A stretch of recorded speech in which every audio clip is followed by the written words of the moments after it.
بسم اللہ الرحمن الرحیم۔ السلام علیکم، میں ہوں ناصر نقوی INN کے ساتھ۔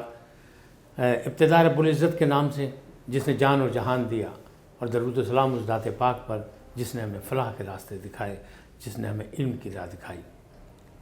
ناظرین، ایک افسوسناک واقعہ ہے اسلامی دنیا میں کہ تہران، ایران کے شہر دارالحکومت میں ان کے سائنسی یعنی جوہری ایٹمی پروگرام کے سربراہ محسن فخری زادہ کو دہشت گردوں نے نشانہ بنا کر ہلاک کر دیا۔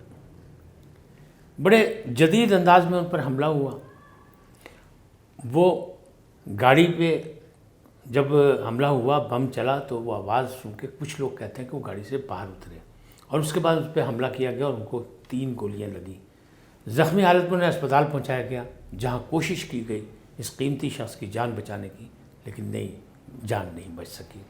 لیکن دوسری جانب سے یہ بھی کہا جا رہا ہے کہ قریب کھڑے اس راستے میں ایک نیلے رنگ کا ٹرک تھا جس کے اوپر مشین گن لگی ہوئی تھی، جس نے ان کو ریڈار میں لے کے اپنے اور اس کو سیٹلائٹ کے ذریعے استعمال کیا گیا، اس سے گولیاں چلیں۔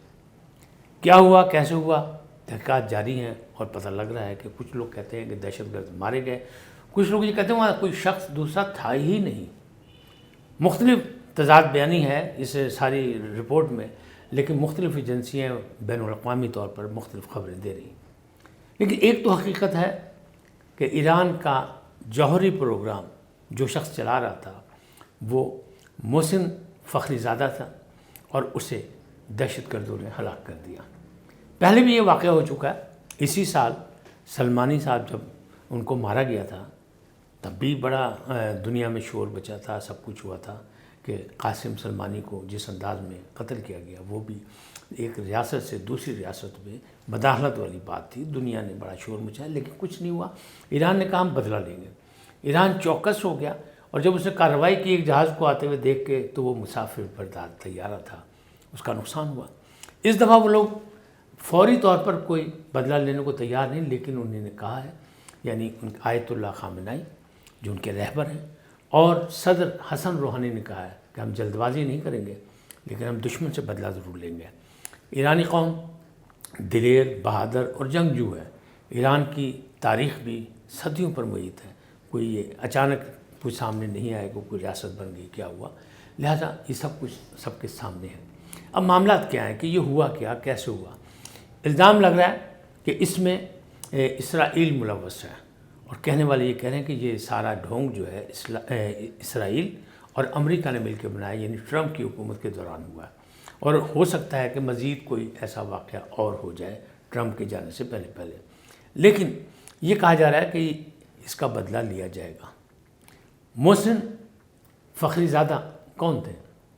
یہ فزکس کے استاد تھے، یعنی طبیعیات کے ماہر تھے، اور جوہری پروگرام کے انچارج تھے، اور پاسداران انقلاب میں بھی ایک سینئر افسر کی حیثیت رکھتے تھے۔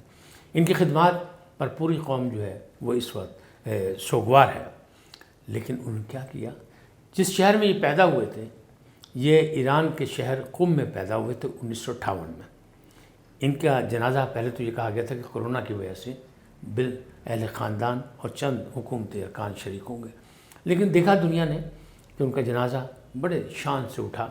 ان کو امام رضا علیہ السلام کے روضے پر بھی لے جایا گیا، پھر اس کے بعد ان کے شہر آبائی شہر قم بھی لے جایا گیا جہاں بیوی معصومہ ہے، وہاں ان کے مزار مقدس پر بھی لے جایا گیا، اور اس کے بعد امام خمینی کے مزار پہ جو رہبر انقلاب تھے ان کے مزار پہ بھی لے جایا گیا۔ یہ تو ان کا ذاتی سا ایک سسٹم تھا جو میں آپ کو بتا رہا ہوں کہ ان کا ایرانی روایات کے مطابق سارا کچھ کیا گیا، اس لیے کہ وہ قابل فخر تھے، جو فخری تھے، اور جو جوہری پروگرام کو چلا رہے تھے، اور جنہوں نے دنیا سے ٹکر لے رکھی تھی، اور جس سے دنیا دہل رہی تھی۔ دنیا کیسے دہل رہی تھی اس بات کا ثبوت یہ ہے کہ 2018 میں اسرائیلی وزیر اعظم یاہو نے بھی یہی کہا تھا کہ ایک شخص جس کا نام محسن فخری زادہ ہے، اس کو ہم کبھی بھی فراموش نہیں کر سکتے، بھول نہیں سکتے، اس کا نام پوری قوم کو یاد رکھنا چاہیے۔ مطلب اسے نشاندہی کر دی تھی 2018 میں، اور آج 2020 ہے تو یہ واقعہ ہو چکا ہے۔ اب اس سے کیا ہوگا؟ اس سے کیا ہونے والا ہے؟ ایسا لگ رہا ہے جیسے خطے میں کوئی آگ لگنے والی ہے، ایسا لگ رہا ہے کہ مشرق وسطیٰ میں کوئی مستقبل جو ہے اس میں کوئی ایک جنگ چھڑنے والی ہے، اور زبردستی کسی نہ کسی طریقے سے ایران کو جنگ میں پھنسانے کی کوشش کی جا رہی ہے۔ اگر ماضی کو جھانکیں تو آپ دیکھیں کہ مسلم ممالک کو لڑانے کے لیے امریکہ نے پہلے بھی سازشیں کی، اور ایران عراق کی جنگ کئی سال تک جاری رہی، اور اس میں صدام نے پھر بیک فٹ کھیلا، یعنی واپس اپنے اقدامات کو لیا اور جنگ بندی کی، اور ایران جو تھا وہ اپنی جگہ اپنے پاؤں پہ کھڑا ہوا تھا۔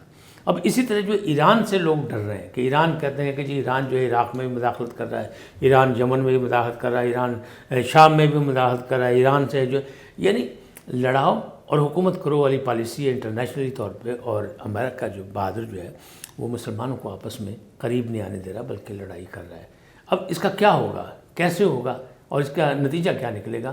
کیا یہ قتل جو ہے، جو قتل کیا گیا ہے فخری زادہ کو، اس سے آگ بھڑکے گی خطے میں اور مسائل بڑھیں گے؟ ایران اسرائیل سے کس انداز میں بدلہ لے گا، اور اس کے اثرات کیا ہوں گے؟ وہ امریکہ تک جائیں گے یا صرف اسرائیل تک رہیں گے یا مشرق وسطیٰ میں ہی رہیں گے؟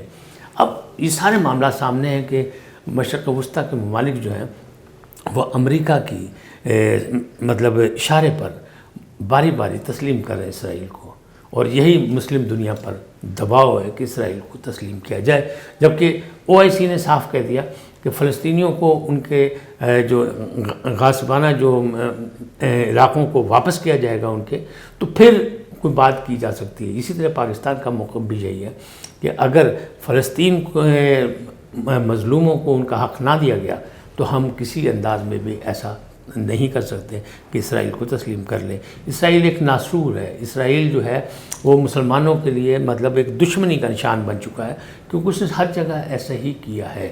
تو اب اس کا رزلٹ کیا نکلے گا؟ اس کا رزلٹ اگر ہم دیکھیں تاریخی طور پہ، بنیادی طور پہ ہم دیکھیں تو شاید ہمیں کچھ نظر آ جائے کہ ایرانی فوج جو ہے وہ کس انداز میں ہے اور اسرائیل کی حیثیت کیا ہے۔ ایک اندازے کے مطابق 5 لاکھ سے زیادہ ایرانی فوج ہے، اور اس میں مطلب بڑے دلیر لوگ بھی ہیں اور بڑے تربیت یافتہ لوگ بھی ہیں، اور جتنی بھی وہ اپنی تربیت اور مشقیں کرتے ہیں اس سے وہ ایک منظم ہے کہ وہ کسی سے بھی مقابلہ کر سکتے ہیں۔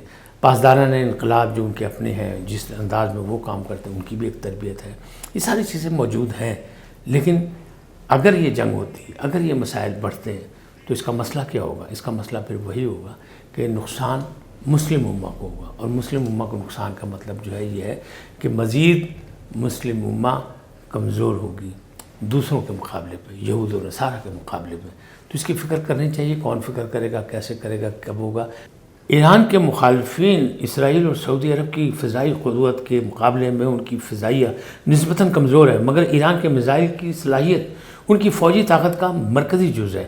امریکی محکمہ دفاع کی ایک رپورٹ کے مطابق ایران کی میزائل قوت مشرق وسطیٰ میں سب سے بڑی ہے، اور یہ بنیادی طور پر مختصر اور درمیانی فاصلے تک مار کرنے والے میزائلوں پر مبنی ہے۔ رپورٹ میں یہ بھی کہا جاتا ہے کہ ایران خلائی ٹیکنالوجی کی آزمائش کر رہا ہے تاکہ یہ طویل فاصلے پر مار کرنے والے بین البر اعظمی میزائل تیار کر سکے، مگر ایسا ابھی کوشش ہے۔ اچھا، اگر یہی دیکھا جائے تو یہ بات ایسے بھی ہے کہ سعودی عرب اور خلیج میں کئی اہداف ایران کے موجودہ مختصر اور درمیانے فاصلے تک مار کرنے والے میزائلوں کی رینج میں ہوں گے، جبکہ ممکنہ طور پر اسرائیل میں بھی ہدف ہو سکتے ہیں۔ اچھا، یہ بھی کہا جا رہا ہے کہ عراق میں شدت پسند تنظیم جو دولت اسلامیہ کہلاتی ہے اس میں کے خلاف بھی جو ہے وہ ایرانی جو ہے ڈرون استعمال ہو رہے ہیں، یقیناً استعمال ہو رہے ہیں اور وہ کیے جا رہے ہیں۔ تو ایران اپنی جگہ عراق میں جو ہے وہ اس انداز میں ان کا ساتھ دے رہا ہے کہ وہاں کوئی بھی شخص مملکت کو نقصان نہ پہنچا سکے، لیکن یہ معاملات اتنا آسان نہیں ہے۔ یہ مسئلہ گمبھیر ہوتا جا رہا ہے، مسائل بڑھتے جا رہے ہیں اور ایران کو گھیرا جا رہا ہے، اور ایران کے خلاف جو ہے مزید لشکر کشی کے اندیشے جو ہیں وہ بھی اندیشے جو ہیں، یعنی ایران کے خلاف مزید لشکر کشی کے اندیشے موجود ہیں، اور اس میں امریکہ بہادر بھی شامل ہیں، اس میں اسرائیل کی سازشیں بھی شامل ہیں، اور اس میں اور بھی بہت سے لوگ ہیں جو ایران کے ساتھ کھڑے ہونے کو تیار نہیں۔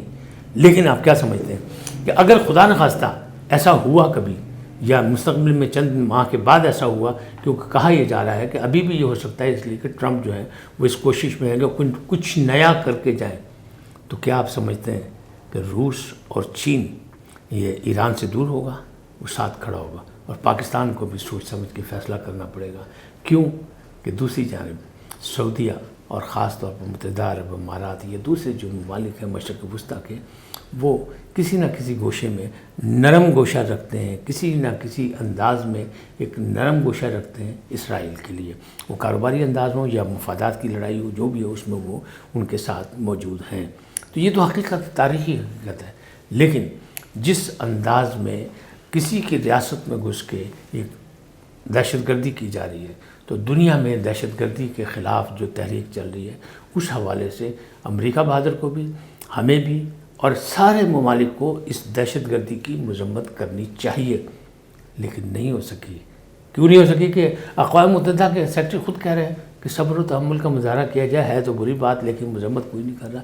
تو یہ بات بری ہے، کیوں کہ کسی بھی ریاست میں مداخلت کسی کا حق نہیں ہے، اور انٹرنیشنل قوانین کی خلاف ورزی ہے۔ لہٰذا اگر ایسا ہوگا تو پھر دنیا میں آگ لگ جائے گی، ایک ایسی آگ جسے آپ تیسری جنگ عظیم کہیں گے۔ آج اتنا ہی، پھر ملیں گے ایک نئے موضوع کے ساتھ۔ اللہ حافظ۔